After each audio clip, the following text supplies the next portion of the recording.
Bassem Youssef is a beautiful guy and a great comedian.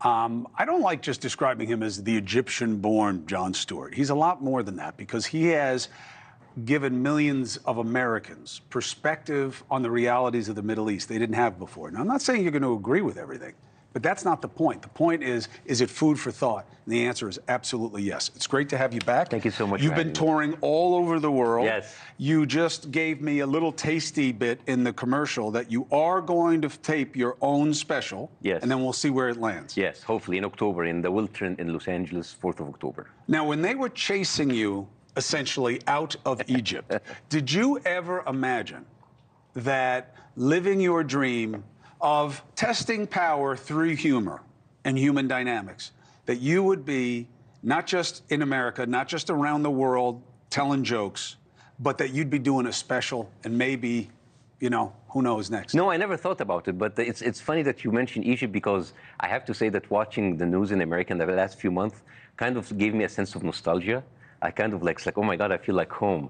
Because I remember— In a bad way. No, I mean, in a funny way. Because when I was in Egypt, I was accused of all kinds of things. I was accused to be an American operative. Actually, one of the rumors that was written about me in the newspaper is that, like, I am a CIA operative that was recruited by Jon Stewart in order to bring down the country through satire and comedy. And the thing is, there was absolutely nothing that supports that. But, and there are a lot of my friends who know me all my life who actually stopped talking to me because they believe that kind of propaganda. And then I come here and I see the same, all kind of like conspiracy and whatever, you know, like, you know what happened in the colleges? Mm-hmm. Like I watch you, like you said, you said they were, the college students were funded by Hamas and Muslim Brotherhood? Yes. Wow. How, do you know what does that mean to me? Because like in Egypt, it makes sense that America can infiltrate Egypt and it like fund people inside. But when you tell me like Hamas is funding people inside America, this is like the Amish hacking NASA. It's like the Wi-Fi in the Hamas tunnels really work that well. I mean, how does this work here? I mean, and how people, it's like so easy to accuse people of being funded, but is there any evidence of this? Has like the CIA, the Treasury, has the NSA actually had like reports about that? The good bad news is, wouldn't be the CIA, but if a government agency came out and said, we know this, people wouldn't believe it. I know, but like, how come those people, you're talking about like treason, espionage, training camps. I don't know, like where Hamas were training these college people, like in Washington No, I don't Square. think that's the suggestion. I think the suggestion is that is a concern of transparency, is that you have petrodollars finding their ways. And when I say petrodollars, I mean oil-producing states, whether like it's what? Like who? Saudi. Our ally? Well, our ally is... Are they, or is it a convenient relationship? But it doesn't make sense. Where you're being friends with a snake. So Saudis and Qatar, who have the biggest American, U.S. A lot of money in universities to fund Arab studies and Middle Eastern studies programs. What do they get for that money? And protests? What do they get for that money? Do they help fund the organizations? Is that bad if they do? These are provocative questions that we've never dealt with. But it's interesting when we talk about funding and how we talk about like how students who, what they have showed up for the funding is like a couple of tents from Amazon. And we don't talk about the funding of AIPAC. 15, you just mentioned the opening. 15, isn't that more important that a foreign nation is buying our election?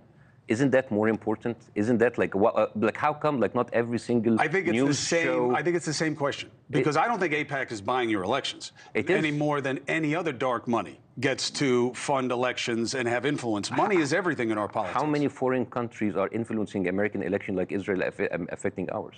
I have never I haven't heard of the Qatari or the Saudi lobby putting $15 million in a local district in New York just because a guy said that he doesn't agree with the... No, he said Israel's committing genocide. So? What do you mean so? So what? So I mean, it's like I know that one of his things that he denied what happened, like the rape and whatever. But like in a country where... Well, that matters too, by the way. Yeah, when you deny reality, you create an impression of Jewish people, not just Israel. No. As liars. A lot of Jewish people don't agree with Israel. So don't conflate both of them. And second, in a country where you're allowed to deny the existence of God, you're even allowed to deny that Biden won the election, while AIPAC has actually financed more than 104 Republican candidates who did not sign the ratification of the 2020 elections.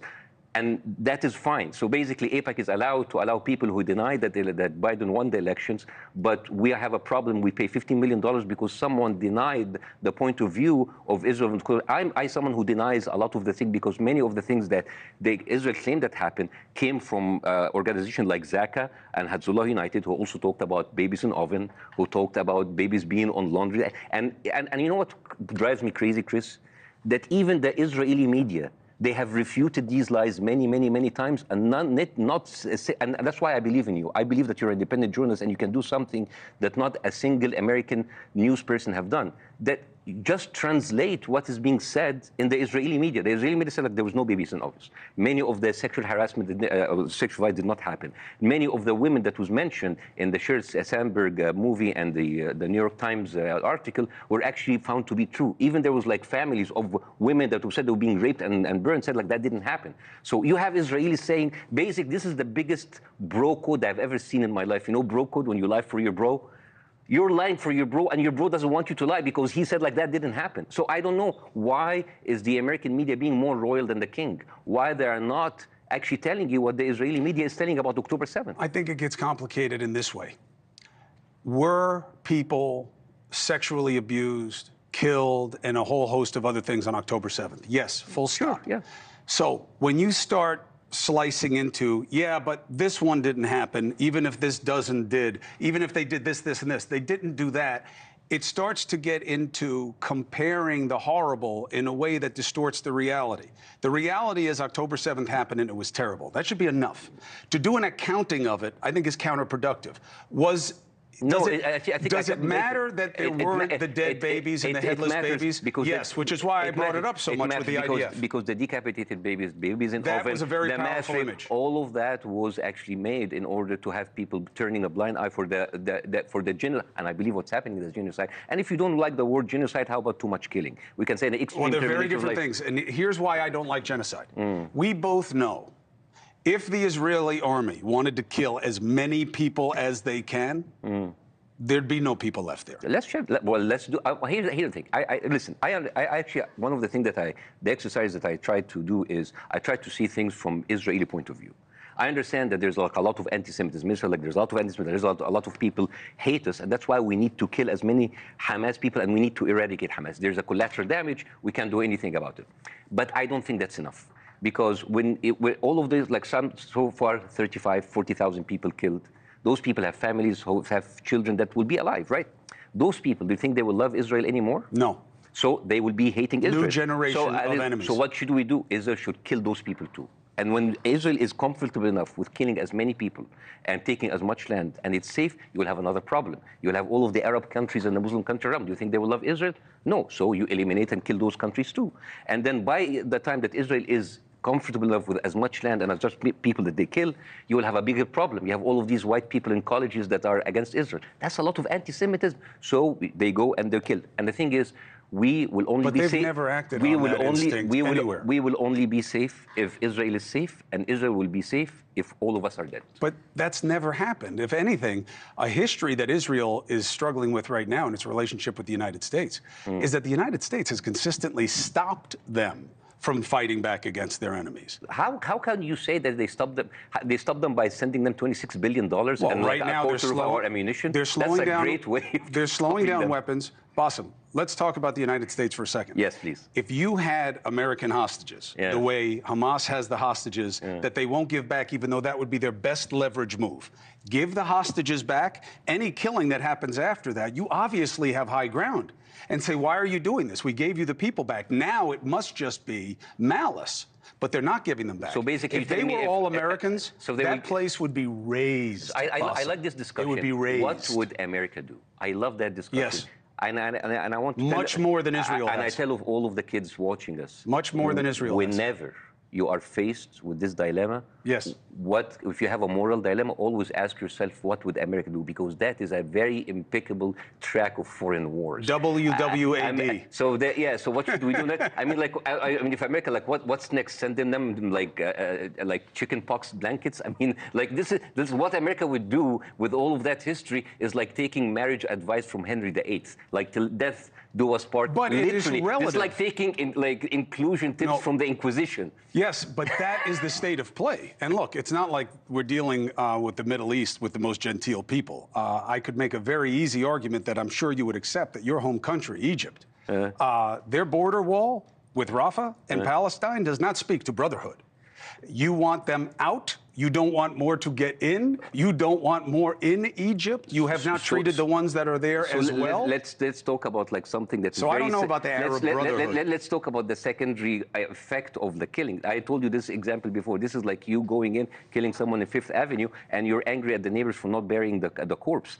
I don't understand. Like, why doesn't Egypt tell them? Like, why don't you stop the killing? That is the question. Okay, I hear the thing. Explain to me, like a 5-year-old who hasn't lost his limbs in Gaza yet, explain to me how... Don't make me laugh at something happened like that in Gaza. No, I'll tell you. I will give you a 5-year-old analogy. Please. Palestine is like a fishbowl. A fishbowl. It's a lot of fish. It's condensed. There's like so much fish in so little air. And Israel is like the person over that bowl and just like crashing the bowl, killing the bowl, taking the fish anytime. Because we talk about hostages, but we never talk about Palestinian hostages. There are like before October 7th, 5,000 Palestinian hostages in the prison of Israel. Now there's 12,000. Every single day, Israel can go in any house, take the house, burn the land, burn the olive oil, take the people, put them in. Isn't that hostage? That is a hostage situation that's been going on for years. But so Israel can do anything with this fishbowl. At a certain point, Israel is just hovering over that fishbowl. And then at one moment, a fish crazy enough, suicidal enough, will jump from the bowl through the air, bite the pinky of Israel. And Israel like, oh my God, that bitch bit my pinky. My hand was not even in the bowl. And then they go in and they destroy the bowl. And all you can see is Israel pinky. You know what I call this? Tunnel vision. Yes, I don't love the analogy because the pinky, I get it. The pinky is not a good analogy to October 7th. Really? And no. It's not just the how many civilians were killed on October 7th? For Israel, let's say it was 800. 373. Let's say it was they say it was 1,400. No. Oh, it's amazing that you mentioned the number because October 7th. I didn't make it up. No. You were right. October 7th, the first number that came out was 1,400. Right. Then it was revised to 1,200. Then the final was 1,129. 373 of them were civilians. Right. 56 of them were military and police. So 370. Why do you think the number came down from 1,400 to 1,129? Because it was inaccurate. No. Why? According to Israeli official, because so many bodies were so burned and so stuck together, they could not distinguish the Hamas fighters from the Israeli hostages, right? So that much fire that burns the body that much, do you think people with machine guns on motorcycle have that kind of fire? No, that was the firepower of tanks and Apache. And according to Israeli witnesses, Israel was a lot, according to a Hannibal directive, if people would like to actually look that up, Israel actually killed many of those hostages on the way out. As a matter of fact, one of the soldiers said, I saw a car running back to the borders, and I know that there were hostages, so I thought of killing everybody instead of taking them hostage. And that is so effective. You understand what this soldier said? He was like, okay, if they are dead, there's no hostages, there's no rescue effort, so now I have saved one shift. This is amazing. Basically, like their idea of not negotiating with terrorists is not have anything to negotiate about. And those pictures of cars that were incinerated and burned to a crisp, this is not the fire. And this is another thing that I want you to do, Chris, because nobody talks about this. The Hannibal Directive and how Israel has messed up this has been talked about for months in Israel, and not a single American news person have talked about that. And let's talk about, okay, now, you know what? I will talk to you as an American funder. My tax money funds that war. And we fund Israel for a very important thing, to keep Jewish people safe, right? We need to keep Jewish people safe. When October 7th happened, the response time was 6 hours. Now, just for people who don't know the Middle East, Israel is as big as New Jersey. Yes. It is that small and that horrible. And if you have a small, in a place that small, they have more military bases and airfields more than Manhattan has Starbucks. So why do you think it was so slow? I don't know, but like I'm telling you, I don't know. If I cannot stop the war, at least as someone who financed that, I need a performance report. They took 6 hours to move in something that shouldn't take more than 5 minutes. 6 hours. Did they stop to ask for directions? Were they having they're taking the scenic route? You are suggesting that they wanted it to go I on. don't know. I don't know. I am asking you as a performer, why are we why are we not talking about the failure of that state that we finance and we pay? Because they're in the midst of crisis. Look, No. When we were in the middle of the crisis, you can evaluate the people that you are financing. 26 billion, and also we never do that. And also, like crisis, we never do that. I'm sick and tired of this, Chris. We never do that, Bassem, just so you know. They cannot play the victim and the oppressor in the same time. They have been crying for 8 months. I would argue that Israel is the only place that can argue both at the same time. No. They are both David and Goliath. They are the strongest in the region. They are also the most hunted in the region. They are a small group of people been kicked out of all the surrounding countries. They are left in one, and they are very strong in that one. Israel is. Where did all the Jews go in the other countries? Israel, I can tell you exactly how that happened, but like Israel is like a serial killer who is bitching about a paper cut while he's on a killing spree. That is what Israel is. They, the whole most hunted. You know, when Iran. How often is a serial killer surrounded by people who want to kill him? Really, they are surrounded by people who protected him. You know, like when Iran sent the drone attacks. Where do you think the flights that actually intercept? They came from Arab countries that are friends from Israel. The biggest military power in the region is Egypt. Did you see Egypt firing a single missile towards Israel? Jordan, Saudi Arabia. Do you see? You're talking about Hezbollah and Hamas, two militant groups. You really believe that Egypt is an ally of Israel? It's not an enemy. Well, that's not the same thing. No, it's not an enemy because you're telling me everybody you hunt. Are you my friend or you're not my enemy? No. You're telling me they're hunted. I don't see Israel hunting. I don't see Egypt hunting Israel or Jordan hunting not Israel. Not right now. They have in the past. So basically, and if it weren't for the United States, Israel would have taken out Egypt. I feel. Yeah. Well, actually, you know that Egypt takes aid from America in order for Israel's security. You understand how much Israel is costing us? And let's talk about America again for a second. You have a joint session from Congress inviting Netanyahu, a war criminal, someone with a global approval rate what's worse than Satan. And then you bring them here. While the whole world telling you this is a war criminal, this is you have people going on pilgrimages to Tel Aviv to tell Netanyahu that we're very sorry for Biden is not supporting you enough. And who are these people loyal to? Are they loyal to the United States or are they loyal to the people who pay for their elections? You have an AIPAC bragging about spending $100 million and having a 98% success rate in the Congress. How is not that the main news in every single newscast? All of those comedians who think that they're tough people talking about, look, America first, talking about making fun of everything. Isn't that enough material about talking about an effect of a foreign country in our elections? It should all be on the table. One sad thing for me is when you start getting into money in American elections, there's so many deep pockets now because of what we have made legal. The problem in our politics, for the first time ever, is not illegal money, illegal influence. It's legal. Legal money and legal influence. I got to jump. I appreciate you seeding conversation for people. I know people aren't going to like a lot of what he said. Some people will like a lot of what he said, and they won't like what I said. That's okay. That's why we have a conversation. That's right. That's why we're cool. That's right. I don't have the same experience. I'll never demonize him for it. He is my friend. And I'll never demonize him. Also because he's legit. He's like, you're Jack, man. It's all pads, all pads. I have to take a break. Bassem Youssef, okay? He is a brilliant comedian. I know we're talking politics, but he has many talents.